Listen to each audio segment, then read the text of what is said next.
Today, guys, we are coming at you with a fragrance that's not really talked about too much in the community, and that is Nanban by Arquiste. The fragrance notes that are in there: black pepper, saffron, tea, osmanthus, coffee, leather, myrrh, frankincense, styrax, sandalwood, cade, and copaiba balsam. So the box kind of comes in, looks like this. It's got a little piece of elastic to the top, which you peel off in order to reveal your fragrance sitting right there in a book. The book kind of comes with... It shows you photos of how it was a baby perfume and then how it grew up to be a big boy perfume and got shipped off into the real world. It comes with a little photograph of the fragrance in its quote-unquote natural habitat and has a little description of the perfume, both in English and French there. So for Nanban, it says Woody Oriental, January 1618, a Japanese galleon, the Pacific Ocean. So for all these, it gives like a location and like a country to belong to. Here it says, following a diplomatic mission to the west, a galleon carrying a delegation of samurai charges through dark ocean currents. Loaded with a rare and precious cargo, the ship's hull is redolent of sweet-smelling tropical woods, heady Spanish leather, frankincense, fine black pepper, and other exotic ground spices, the invigorating spirit of a singular, extraordinary voyage of discovery. All that being said, first let's talk about the bottle. Yeah. So the bottle comes with this kind of copper top. Here you see it's got the A of Arquiste, which is kind of a neat A, the way it's impressed there. Then it's just kind of a sphere here, an oblong sphere with the print of the perfume on the front there, and a little copper sprayer. So Jess has already expressed her displeasure with the bottle. It's a 4. I'm right. I'm saying it. It's gross. A 4 out of 10? Yes. What do you think's so gross about it? I don't know. It's just gross. I think it's probably like the weird, not spherical, not anything shape that it is. And like it's trying to be minimalist, but it's not really minimalist. It's just, no. I don't like it. Yeah. Nope. That's a big nope. I don't like it. I do like the color, but that's about it. I don't really feel any which way about the bottle. I agree that it tries to be minimalist, but it really isn't. I like the cap. I like the A for Arquiste up there, but yeah, I don't really feel any which way about it. Nope, it's gross. Next! Yeah. So next up, we've talked a lot about the smell of the perfume as far as the note composition. Let's talk about what it actually winds up smelling like. Here's the sprayer for you all.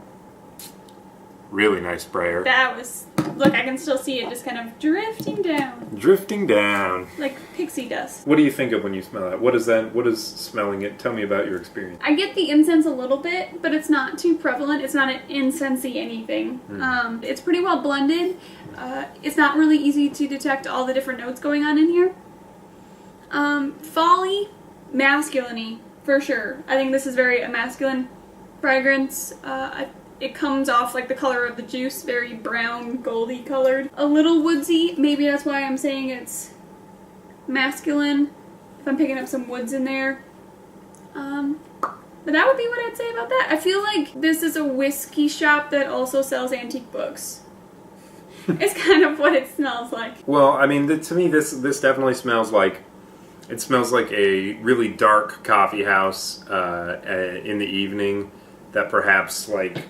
has a whole lot of resins burning in it, with really like worn leather and oak seating. When you smell this, you get a really interesting leather accord. For most leather perfumes, it either becomes like very overtly sweetened to a point where it just smells like it should be like a sugary perfume, and you're not really sure why it's called a leather fragrance. Yeah. Or leather becomes a dark note, like oud is used in our perfume. It's just a note that's put there to make it blend darker. Yeah.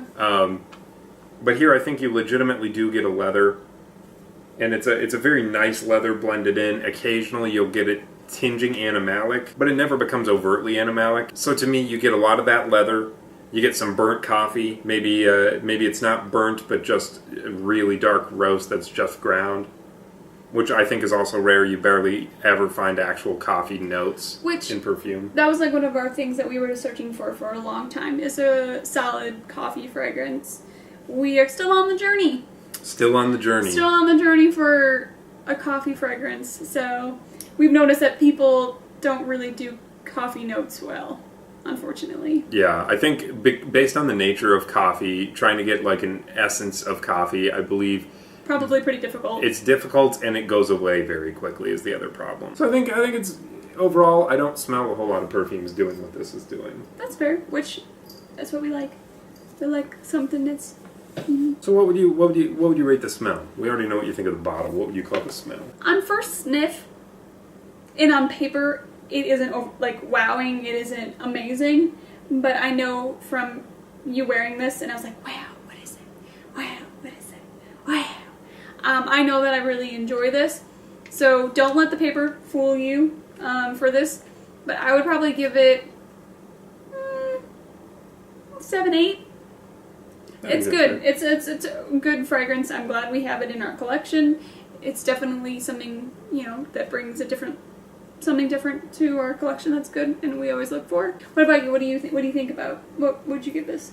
Yeah, I'd give it an 8. I think as far as like a leather dominant fragrance, this is really unique and kind of meets me for where I like leather to be, not overtly sweet and not kind of like a Canesi 10 ripoff, and it's not a Tuscan leather ripoff.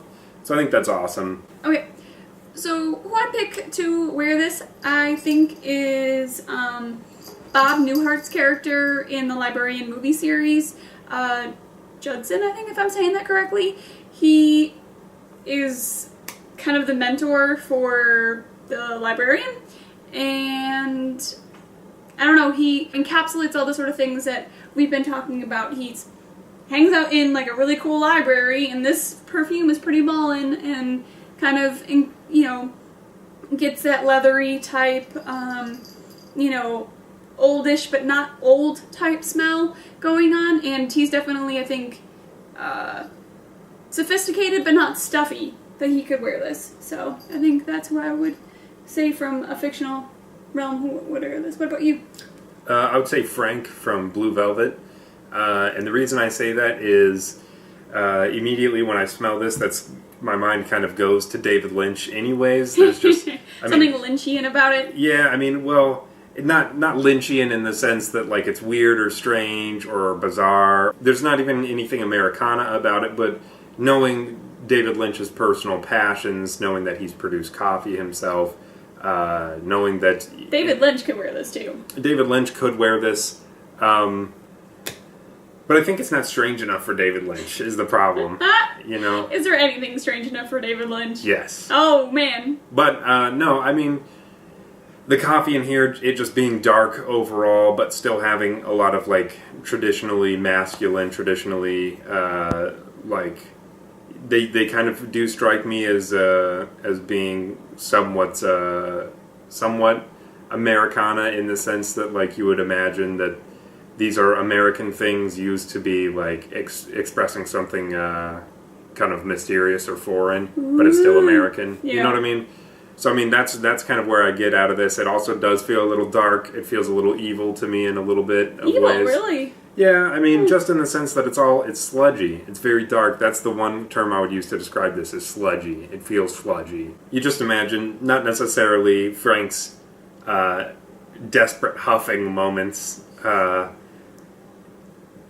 in psychotic rage, but more so just the kind of the moments where he's king amongst his goons. That's the Frank we're looking for here. Okay. So based on the price point, I wouldn't necessarily say this is something anybody should go blind buying. Mm-mm.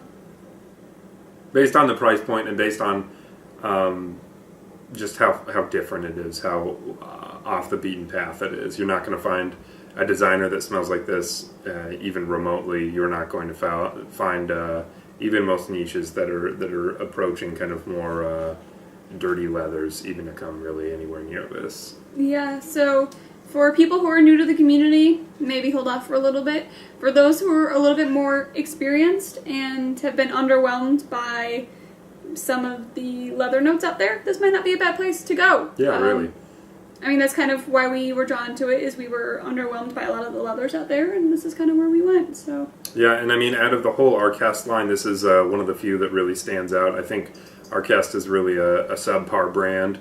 But this is one definitely worth investigating if you're kind of curious about some darker leather scents out there. Yeah. Well, hopefully you found this review helpful and exciting. And if you're still here, we'll catch you on the flippity flu.